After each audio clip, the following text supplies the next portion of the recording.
Hello students, welcome back to my channel that is Chemistry with Priya. So students, previous video में हमने colligative property start की थी class 12 solution chapter की, और एक colligative property हम ऑलरेडी डिस्कस कर चुके हैं, that is depression in freezing point. तो जो आज की वीडियो है बेटा, आज की वीडियो में हम लोग जो नेक्स्ट कॉलिगेटिव प्रॉपर्टी लेने वाले हैं वो है एलिवेशन ऑफ बॉइलिंग पॉइंट. ठीक है, सो एलिवेशन ऑफ बॉइलिंग पॉइंट में हम उसका कॉन्सेप्चुअल पार्ट भी देखेंगे और उसके न्यूमेरिकल पार्ट भी देखेंगे.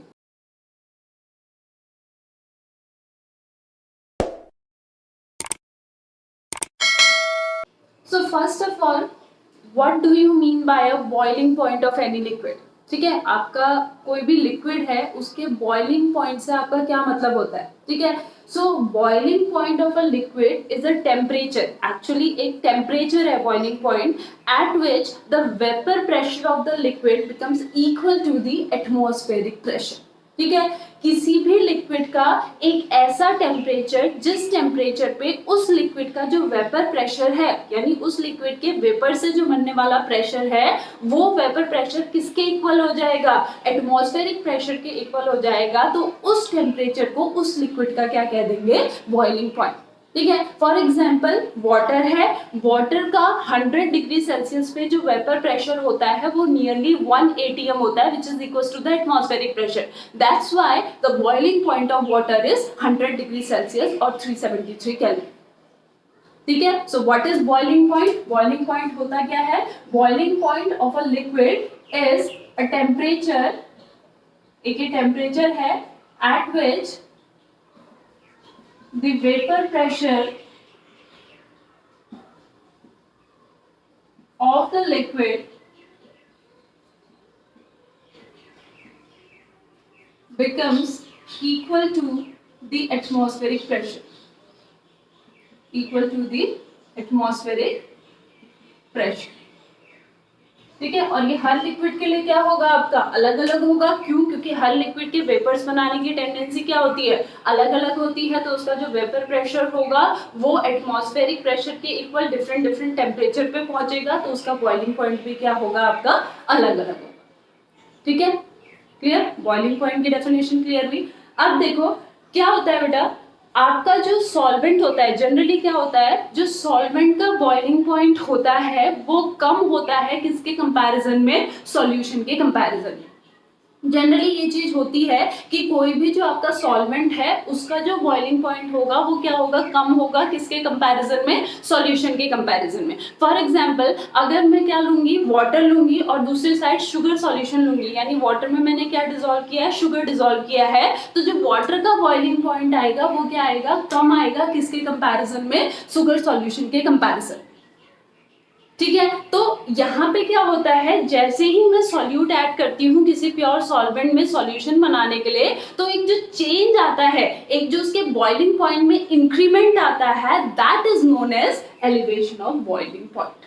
उसको क्या कहते हैं, एलिवेशन ऑफ बॉइलिंग पॉइंट कहते हैं. ठीक है, उसको एक ग्राफ से समझते हैं. देखो बेटा, मान लो हमारे पास यहाँ पे क्या है, आपका वेपर प्रेशर है और यहाँ पे आपका क्या है, टेम्परेचर है, और ये पॉइंट ऐसा है जो पॉइंट में जो वेपर प्रेशर है वो किसके इक्वल हो जाएगा, आपका एटमॉस्फेरिक प्रेशर के इक्वल हो जाएगा. ठीक है, अब मान लो आपके पास कोई भी एक सॉल्वेंट है, उसका एक पर्टिकुलर टेम्परेचर पे वेपर प्रेशर कितना है. ठीक है, अब जैसे जैसे मैं टेम्परेचर बढ़ाऊंगी वेपर प्रेशर क्या होगा, आपका बढ़ेगा. तो वेपर प्रेशर आपका क्या हो रहा है, बढ़ रहा है बढ़ रहा है बढ़ रहा है. ठीक है, और इस पॉइंट पे आके इस सॉल्वेंट का, ये जो सॉल्वेंट है, इस सॉल्वेंट का वेपर प्रेशर किसके इक्वल हो गया, एटमॉस्फेरिक प्रेशर के इक्वल. तो यहाँ पे जो टेम्परेचर होगा, इसको क्या कहेंगे, boiling point of this solvent.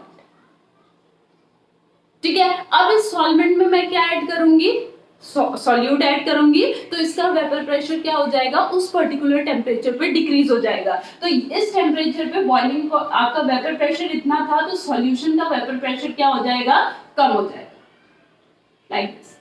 ठीक है, ये किसका वेपर प्रेशर है, सॉल्यूशन का वेपर प्रेशर है. हर पर्टिकुलर टेम्परेचर पे जो सॉल्यूशन का वेपर प्रेशर है वो सॉल्वेंट के कंपैरिजन में क्या है, कम है. और यहाँ पे इस पॉइंट पे आके जो टेम्परेचर है उसको क्या कहेंगे, boiling point of the solution, because at this temperature vapour pressure of the solution becomes equal to the atmospheric pressure. और ये जो इंक्रीज हुआ है, पहले बॉइलिंग पॉइंट इतना था, देखो बेटा यहाँ से यहाँ तक, अब बॉइलिंग पॉइंट कितना हो गया सॉल्यूट के ऐड करने से, यहाँ से यहाँ तक, तो ये जो इंक्रीज हुआ है बॉइलिंग पॉइंट में, this is known as delta Tb and this delta TB is known as elevation of boiling point. Clear हो बेटा, एलिवेशन ऑफ बॉइलिंग पॉइंट क्यों इसको कहा गया, क्लियर हुआ ना? क्योंकि जब भी हम क्या करेंगे, आपका किसी भी सॉल्वेंट में सॉल्यूट को ऐड करेंगे तो उसका जो बॉइलिंग पॉइंट है वो क्या होगा, आपका इंक्रीज होगा, क्योंकि वेपर प्रेशर क्या होगा, डिक्रीज। ठीक है, that's why it is elevation of boiling point. इतना क्लियर हो बेटा? ठीक है, अब यहाँ पे आप लोगों ने बुक में देखा होगा delta TB is equal to KB into M, ये फॉर्मूला देखा होगा। ठीक है, where KB is the molar elevation constant, KB हमारा क्या है, मोलर एलिवेशन कांस्टेंट है, और स्मॉल एम क्या है, आपका मोलालिटी ऑफ द सॉल्यूशन। ठीक है, अब हम क्या देखेंगे कि ये जो फॉर्मूला है, ये फॉर्मूला डिराइव कैसे हुआ है, यानी हम इसकी क्या देखेंगे, यहाँ पे डेरिवेशन देखेंगे। ठीक है, अब देखो बेटा, ये जो बॉइलिंग पॉइंट में एलिवेशन हुआ है, ये किसकी वजह से हुआ है, क्योंकि वेपर प्रेशर में कमी आई है। ठीक है, इट मींस जो वेपर प्रेशर है, ठीक है, वेपर प्रेशर में जितनी कमी आएगी बॉइलिंग पॉइंट उतना ही क्या होगा, बढ़ेगा। ठीक है, means greater the depression in the vapour pressure जितना क्या होगा, डिक्रीज होगा। ठीक है, higher is the boiling point of the solution.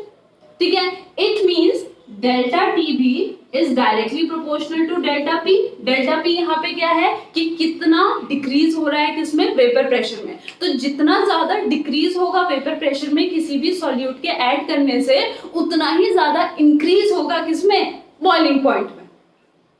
ठीक है, जितना ज्यादा आपका क्या होगा, वेपर प्रेशर कम, मतलब जितने कम वेपर्स बनेंगे उतना ही वेपर प्रेशर क्या होगा, कम होगा, और जितना वेपर प्रेशर कम होगा उतना ही ज्यादा उसको टाइम लगेगा अपने आप को एटमॉस्फेरिक प्रेशर के इक्वल बनाने में, तो उतना ही ज्यादा उसका बॉइलिंग पॉइंट होगा। ठीक है, it means delta TB is directly proportional to delta P. ठीक है, but according to Raoult's law, हमने राउल्ट्स लॉ पढ़ा था।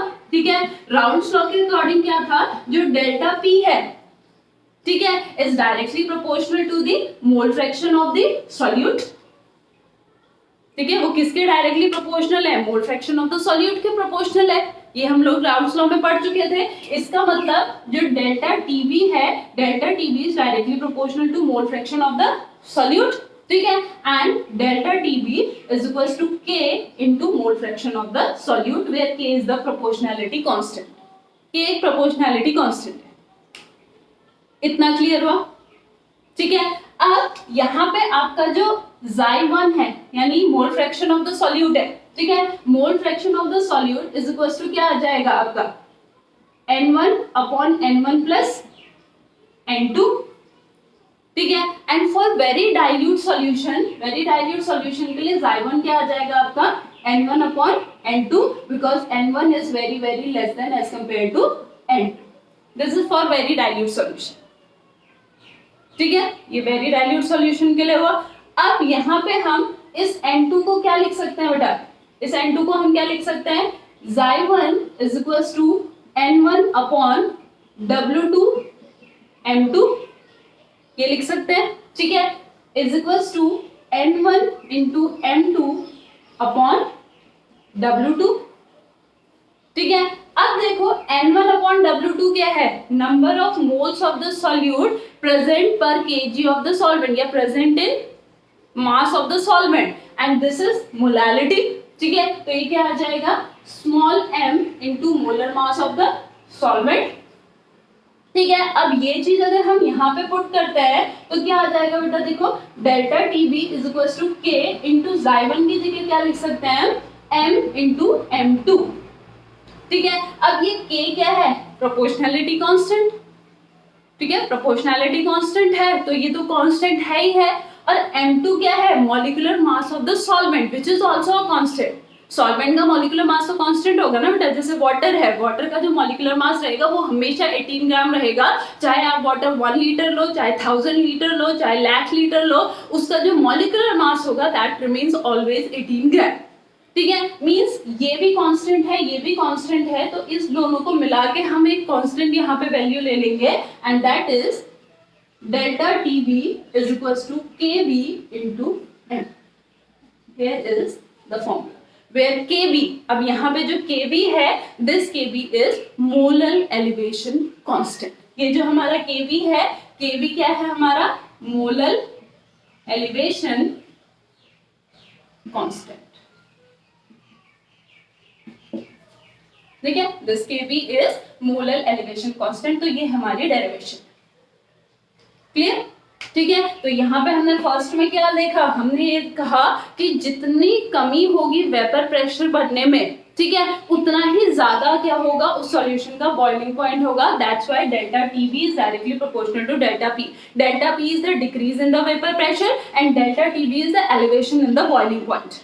ठीक है, but according to Raoult's law कितना डिक्रीज होगा वेपर प्रेशर, ये किस बात पे डिपेंड करेगा, mole fraction of the solute पे डिपेंड करेगा कि आपने सॉल्यूट कितना ऐड किया है उस सॉल्यूशन पे।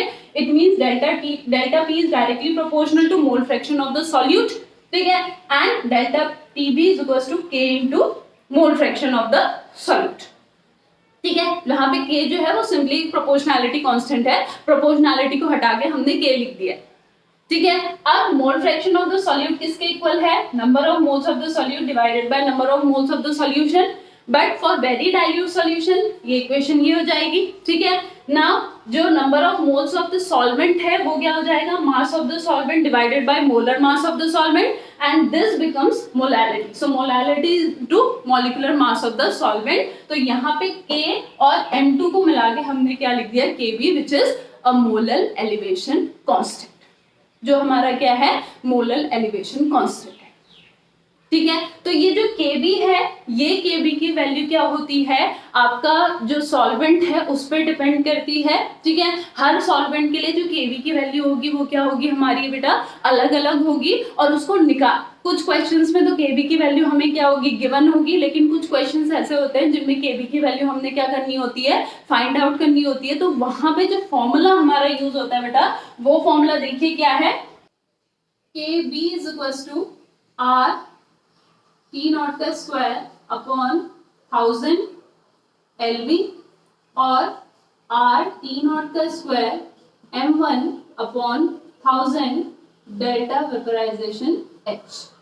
सो ये दो हमारे फॉर्मूले हैं जिनसे हम क्या निकाल सकते हैं, आपका Kb की वैल्यू फाइंड आउट कर सकते हैं। अब यहाँ पे जो हमारा R है बेटा, R is a universal gas constant, जिसकी वैल्यू किस पे डिपेंड करेगी कि जो ये Lv है और डेल्टा वेपराइजेशन H है ये किस में दे रखा है। अगर ये दोनों वैल्यूज हमें जूल में दे रखी है तो R की वैल्यू क्या हो जाएगी 8.314 जूल पर केल्विन पर मोल, और अगर ये वैल्यू हमें किस में दे रखी है सेल्सियस में, यानी Lv और डेल्टा वेपराइजेशन H हमें सेल्सियस में आपका दे रखा है, सॉरी कैलोरी में दे रखा है, तो वहां पे इसकी वैल्यू हो जाएगी 2 कैलोरी पर डिग्री पर मोल। तो जब हमारा जो Lv और डेल्टा वेपराइजेशन H है वो जूल में होगा, सो this one is the value, and जब ये दोनों हमारे किस में होंगे कैलोरी में होंगे, सो this one is the value of universal gas constant. ठीक है, T नॉट हमारा क्या है, T not is the boiling point of the solvent. ठीक है, जो प्योर सॉल्वेंट है उसका बॉइलिंग पॉइंट क्या होगा, जैसे वाटर के लिए क्या होगा हमारा 100 डिग्री सेल्सियस या फिर 373 केल्विन। ठीक है, Lv जो Lv है वो क्या है बेटा, लेटेंट हीट ऑफ वेपराइजेशन पर ग्राम ऑफ द सॉल्वेंट। ठीक है, लेटेंट हीट ऑफ वेपराइजेशन पर ग्राम ऑफ द सॉल्वेंट। ठीक है, और डेल्टा वेपराइजेशन H क्या है आपका, लेटेंट हीट ऑफ वेपराइजेशन पर मोल ऑफ द सॉल्वेंट। सो पर ग्राम ऑफ द सॉल्वेंट अगर लेटेंट हीट ऑफ वेपराइजेशन दे रखा है तो वो है हमारा Lv, ये हमारा क्या है पर ग्राम वाला, और अगर पर मोल दिया है लेटेंट हीट ऑफ वेपराइजेशन तो वो हमारा क्या है डेल्टा वेपराइजेशन H। ठीक है, पर ग्राम ऑफ द सॉल्वेंट, ठीक है, एंड पर मोल ऑफ द सॉल्ट। और जो M1 है, M1 is the molecular mass of the solvent, M1 is the molecular mass of the salt. So इस बेसिस पे हम क्या फाइंड आउट कर सकते हैं, केबी की वैल्यू को फाइंड आउट कर सकते हैं अगर वो वैल्यू हमें नहीं दी गई है तो। क्लियर हुआ बेटा, इतना क्लियर हुआ? सो आई होप ये चीज आपको अच्छे से क्लियर हुई होगी बेटा। ये चीज नोट कीजिए। फर्स्ट ऑफ ऑल आपका जो बॉइलिंग पॉइंट है वो क्या होता है, बॉइलिंग पॉइंट का मतलब क्या है। सेकंड, इस ग्राफ को अच्छे से समझिएगा, ठीक है। थर्ड, आपका delta TB is equal to KB into m जो है उसकी जो डेरिवेशन हमने यहाँ पे दे रखी है वो। फोर्थ, इसमें जो केबी है उसको हम कैसे फाइंड आउट करते हैं, और जो केबी में ये फॉर्मूले हैं इनके जो टर्म्स हैं उनकी मीनिंग क्या है, ठीक है। इसको अच्छे से समझिए, इसको अच्छे से नोट डाउन कीजिए। Then we will talk about the numericals based on elevation of boiling point, ठीक है। इसको नोट डाउन कीजिए। Okay, so this one is your first question.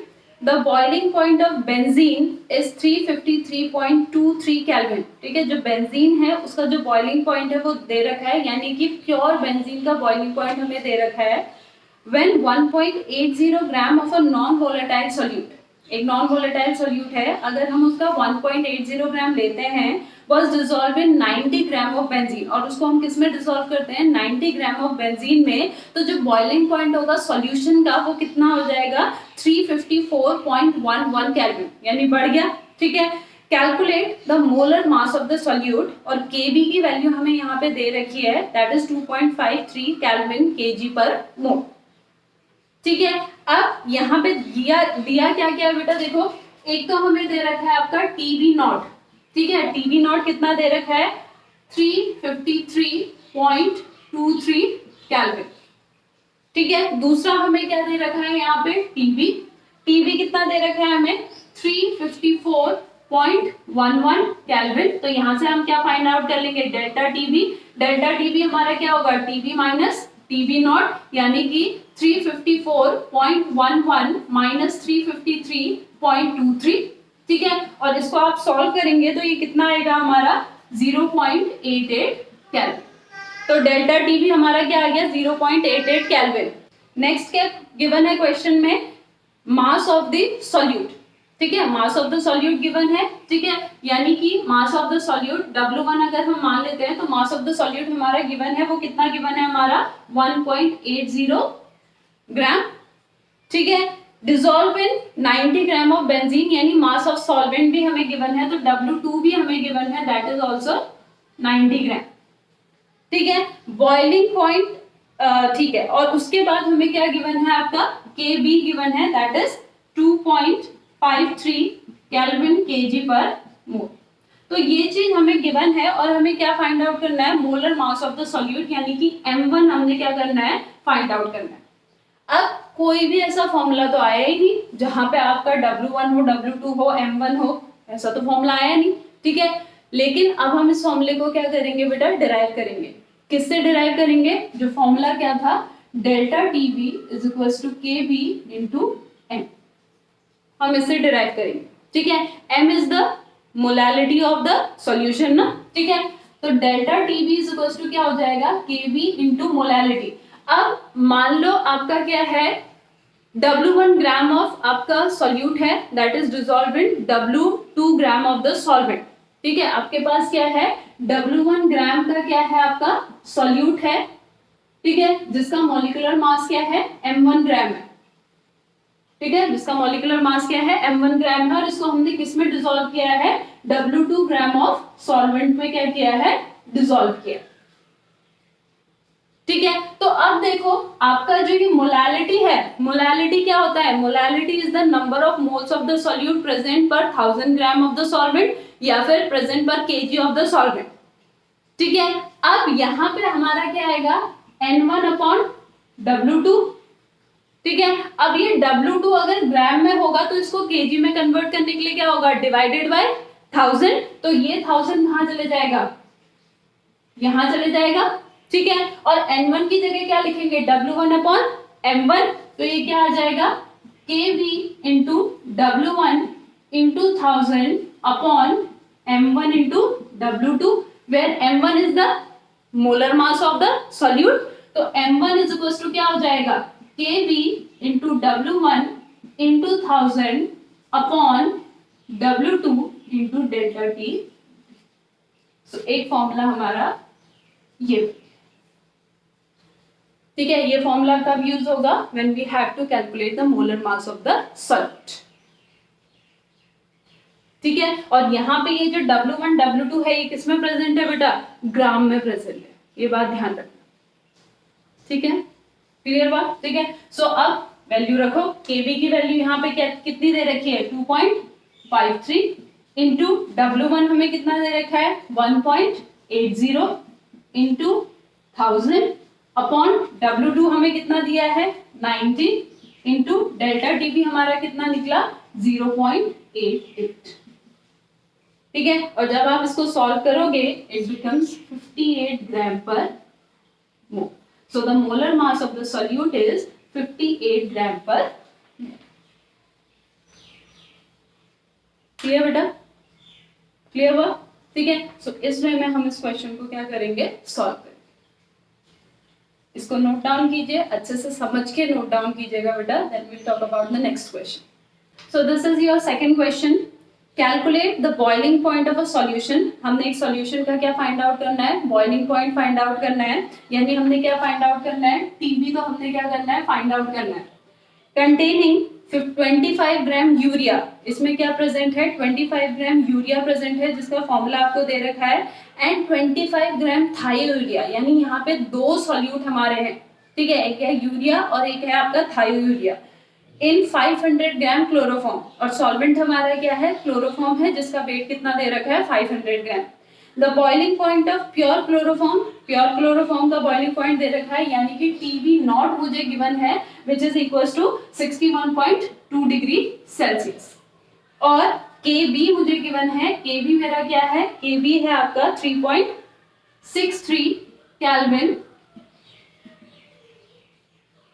ये चीज मेरा गिवन है, ठीक है। अब यहाँ पे बेटा जो हमने मॉलिक्यूलर मास वाला फॉर्मूला लिया था वो तो हम यूज नहीं कर सकते, ठीक है, ना ही हम delta Tb equals to Tb minus Tb naught यहाँ पे फाइंड आउट यूज कर सकते हैं, ठीक है, क्योंकि Tb तो मुझे पता है लेकिन डेल्टा Tb तो मुझे नहीं पता है, तो पहले मैं क्या फाइंड आउट करूंगी, डेल्टा Tb फाइंड आउट करूंगी। अब डेल्टा Tb इक्वल्स टू क्या होगा मेरा बेटा Kb into m, where m is the molality, तो पहले मैं क्या फाइंड आउट करूंगी बेटा, मोलालिटी फाइंड आउट करूंगी, ठीक है। मोलालिटी इज इक्वल टू क्या होता है, number of moles of the solute present पर केजी ऑफ द सॉल्वेंट, ठीक है। अब यहाँ पे दो सॉल्यूट है मेरे पास बेटा, ठीक है, दो सॉल्यूट है ना, पहला सॉल्यूट मेरा क्या है यूरिया है, ठीक है, जो कितना दे रखा है मुझे, ये दे रखा है 25 ग्राम, ठीक है। अब इसके अगर मैं मोल्स निकालूंगी तो मोल्स इक्वल्स टू क्या होता है, मास अपॉन मोलर मास, ठीक है, तो मास तो इसका कितना है 25 है, और आप इसका मोलर मास अगर कैलकुलेट करेंगे क्योंकि फॉर्मूला गिवन है, ठीक है, फॉर्मूला गिवन है, आई होप मॉलिक्यूलर मास तो कैलकुलेट करना आता होगा बेटा, ठीक है। सो मॉलिक्यूलर मास क्या हो जाएगा इसका 60, और नंबर ऑफ मोल्स हो जाएंगे इसके बेटा 0.417, तो 0.417 मोल्स किसके हैं, यूरिया के हैं। अब हम क्या लेंगे थायोयूरिया, थायोयूरिया पे कितना है 25 ग्राम है, अब इसके मोल्स लेंगे तो मोल्स क्या आ जाएगा 25, और थायोयूरिया का अगर हम मॉलिक्यूलर मास कैलकुलेट करेंगे तो वो कितना आएगा हमारा 76, that is equals to 0.329। So total number of moles, यानी जो सॉल्यूशन है उसमें जो टोटल नंबर ऑफ मोल्स है वो कितना है मेरे 0.417 प्लस 0.329, ठीक है, and that is equals to 0.746, इतने हमारे total number of moles in chloroform, ठीक है। और क्लोरोफॉर्म का जो मास है, ठीक है, वो कितना दे रखा है 500 ग्राम, लेकिन यहाँ पे हमें किसमें चाहिए होता है केजी में, तो डिवाइडेड बाय क्या करेंगे 1000 करेंगे, तो ये कितना आ जाएगा 0.5 केजी, ठीक है। अब इसमें हम क्या करेंगे मोलालिटी फाइंड आउट करेंगे, मोलालिटी इज इक्वल टू हो जाएगा 0.746 divided by 0.5, and that is equal to यहाँ पे क्या आ जाएगा ये, that is equal to 1.49 mole, small है, ठीक है। अब उसके बाद यहाँ पे इसको पुट करेंगे तो delta Tb is equal to Kb, Kb कितना है मेरा 3.63 इंटू 1.49, ठीक है। सो 3.63 इंटू 1.49 अगर हम यहाँ पे करते हैं तो ये आ जाएगा मेरा 5.416 डिग्री सेल्सियस, ठीक है, अब मेरा डेल्टा टीबी आ गया, तो delta TB is equal to Tb minus Tb naught होता है, ठीक है, टीबी माइनस टीबी नॉट होता है। मुझे क्या फाइंड आउट करना है, टीबी, तो टीबी इज इक्वल टू क्या हो जाएगा, delta TB plus TB naught. Delta TB मेरा कितना आया है, 5.416 और टीबी नॉट मुझे कितना गिवन है, plus 61.2 degree.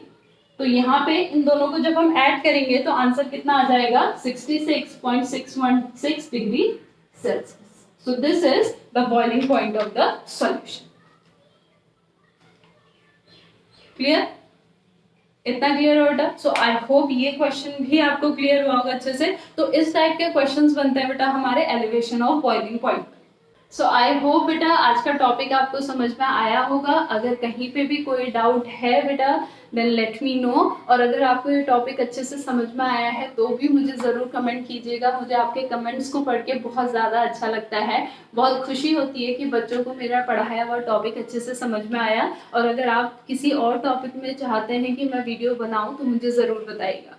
So that's all for today, I will meet you in my next video with a new topic. Thank you so much.